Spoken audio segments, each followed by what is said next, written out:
प्रेम गणित होइन जहाँ बुद्धिले समीकरण मिलाएर उत्तर निकाल्न सकियोस्। प्रेम त एक अन्धो आगो हो जसले दिमागको सबै गणना जलाएर राख बनाइदिन्छ। जब दुई चतुर व्यक्ति प्रेममा पर्न खोज्छन् उनीहरू तौलन्छन्, तुलना गर्छन्, नाफा नोक्सान गर्छन्। उनीहरू प्रेमलाई बुझेका मात्र जस्तो गर्छन्, तर वास्तवमा प्रेम बुझेर होइन, हराएर मात्र गरिन्छ।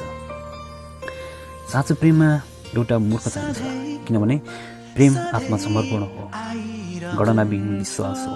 मूर्ख भन्नाले बुद्धिविहीन होइन, तर प्रेमको शब्द गणना नगर्ने, प्रश्न नगर्ने, केवल आफूलाई दिन सक्ने व्यक्ति हो। त्यो मूर्ख प्रेमी हुन्छ जो आफूलाई सिद्ध्याएर पनि प्रियसित खुसी हेर्न चाहन्छ।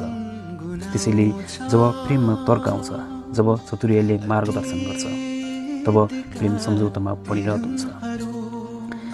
तर जब कसैले आफूलाई मूर्ख बनाउने आँट गर्छ, हृदयलाई बुद्धिमत्ताभन्दा अगाडि राख्छ, तब मात्र साँचो प्रेम जन्मिन्छ। प्रेमले कहिलेकाहीँ मूर्खता माग्छ, किनभने केवल मूर्खताले मात्र प्रेमलाई नाफा नोक्सानभन्दा माथि उठाउन सक्छ। वेदनामा गीतको